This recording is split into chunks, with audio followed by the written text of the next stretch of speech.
महात्मे होऊन गेले, चरित्र त्यांचे पहा जरा. आपण त्यांच्या सम व्हावे, बोध घ्यावा हाच खरा, बोध घ्यावा हाच खरा.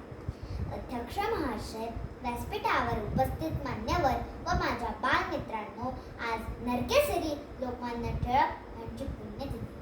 भारताचा इतिहास ज्या नावाशिवाय अपूर्ण आहे ते नाव म्हणजेच लोकमान्य टिळक.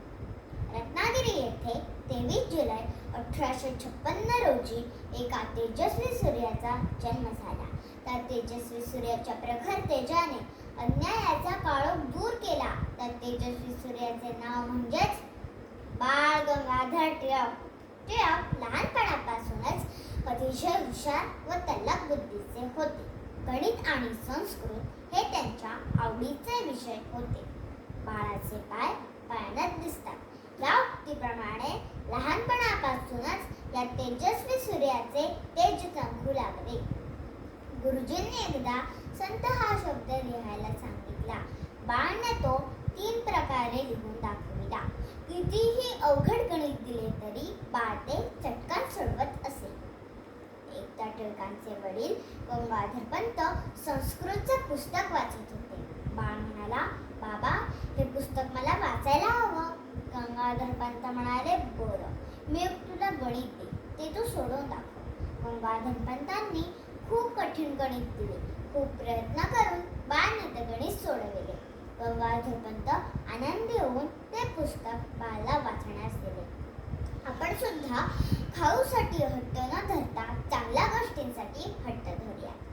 एकदा वर्गात काही मुलांनी शेंगा खाऊन त्याची टरफले वर्गातच टाकली.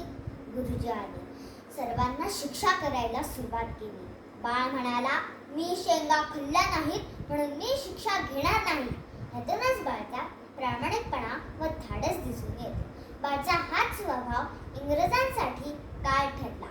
अन्यायाविरुद्ध लढण्यासाठी त्यांनी भारतीय लोकांना एकत्र केले.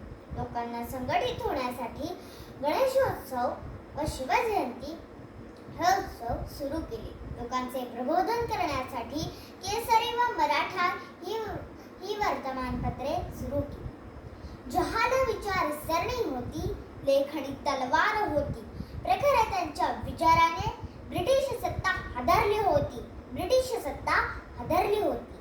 टिळक आपल्या लेखणीतून ब्रिटिश सरकारवर टीका करत. 1896 मध्ये महाराष्ट्रात मोठा दुष्काळ पडला होता.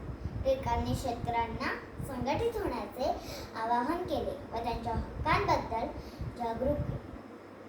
स्वराज्य हा माझा जन्मसिद्ध हक्क आहे आणि तो मी मिळवणारच, ही सिंहगर्जना करून टिळकांनी इंग्रजांना आव्हान दिले. प्लेगच्या साथीत मुंगीप्रमाणे लोक मरण पावले. टिळकांनी स्वतःचे डोके ठिकाणावर आहे काय हा लेख लिहिला. म्हणून इंग्रज सरकारने त्यांना तुरुंगात ठेवले. भारतीय स्वातंत्र्यासाठी लढणारा हा नरवीर 1 ऑगस्ट 1920 रोजी अनंतात विलीन झाला. असा मोहरा कधी न झाला, पुढे न होणार कधी. बाळ टिळक हे नाव जगात गरजतच राहणार. जय हिंद, जय महाराष्ट्र.